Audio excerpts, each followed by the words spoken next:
Shalom, selamat pagi Bapak Ibu Saudara-saudari yang terkasih di dalam Tuhan. Kita bersyukur Gema Kabar Baik kembali menyapa kita hari ini Jumat 25 Juli 2025. Dan Gema Kabar Baik kita pada hari ini disadur dari santapan harian. Firman Tuhan di dalam Lukas pasal 8 ayat yang ke-18. Demikianlah firman Tuhan. Karena itu perhatikanlah cara kamu mendengar.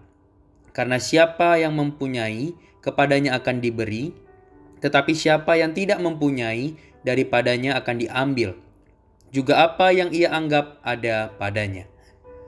Bapak Ibu Saudara, tidak semua orang suka cahaya terang, karena terang dapat memperlihatkan hal-hal yang tersembunyi. Begitu pula terang yang adalah firman Tuhan. Firman Tuhan sebagai terang akan menelanjangi kegelapan dosa, dan tidak semua orang bisa menerima firman yang benar. Yesus membuka perumpamaan ini dengan fakta bahwa pelita pasti diletakkan di atas kaki pelita, bukan di bawah tempat tidur. Yesus tidak sedang mengajarkan tentang di mana seharusnya pelita itu diletakkan.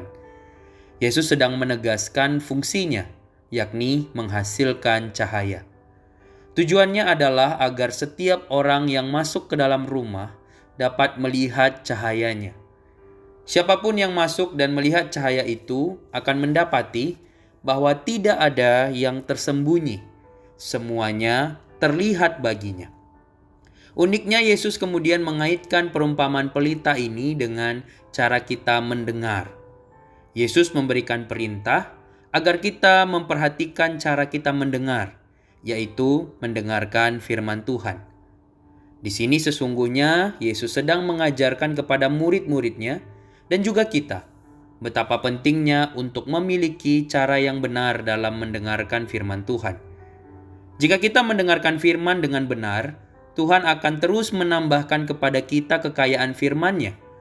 Hal ini akan membuat kita bertumbuh dalam menghidupi kebenaran Allah. Sebaliknya, jika kita merasa kita sudah memiliki banyak pengetahuan tentang firman, kita cenderung akan memilih untuk tidak mendengarkan firman Tuhan lagi. Yesus mengatakan jika ada orang yang seperti ini, yang ada padanya akan diambil kembali. Firman Tuhan menegur kita dan menyatakan kesalahan kita. Tidak hanya itu, firman ini juga mengajar dan mengubah hidup kita.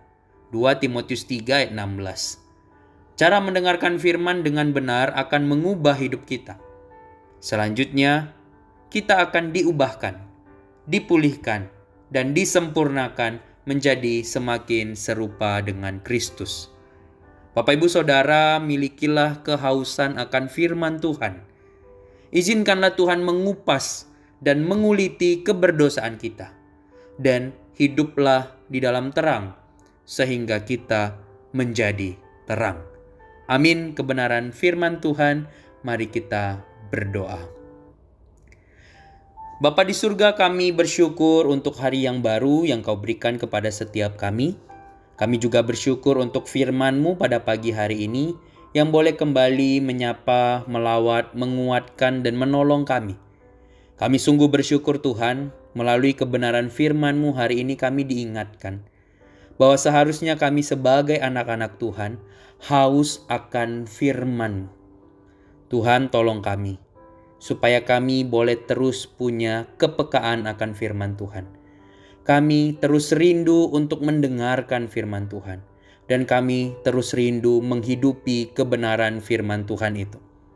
Kami rindu juga Tuhan, biarlah terang yang daripada-Mu yang telah ada pada kami sekarang boleh terus juga menjadi alat kami untuk menyaksikan tentang Tuhan. Sehingga dimanapun kami berada, kami boleh terus menyatakan terangnya Tuhan.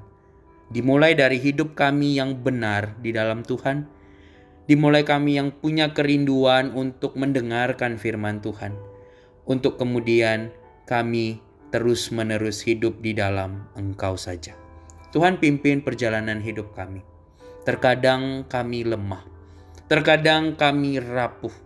Terkadang kami hampir jatuh. Biarlah Allah Roh Kudus senantiasa menopang, mengingatkan, dan mengajar kami terus. Untuk kami semakin hari semakin hidup benar di hadapan Tuhan dan semakin serupa dengan Kristus. Terima kasih Tuhan.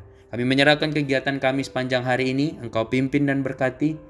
Apapun yang kami lakukan, kami boleh terus mengingat kami melakukannya bagi kemuliaan nama Tuhan. Dan Tuhan pakai kami sekali lagi sepanjang hari ini. Boleh menjadi berkat bagi orang-orang di sekitar kami. Terima kasih Tuhan, ini doa kami. Di dalam nama Tuhan Yesus Kristus, Tuhan dan Juru Selamat kami yang hidup, kami berdoa dan bersyukur. Amin. Selamat pagi Bapak Ibu Saudara semua. Selamat beraktivitas, tetap jaga kesehatan. Selamat menjadi berkat. Tuhan Yesus memberkati terang semua. Shalom.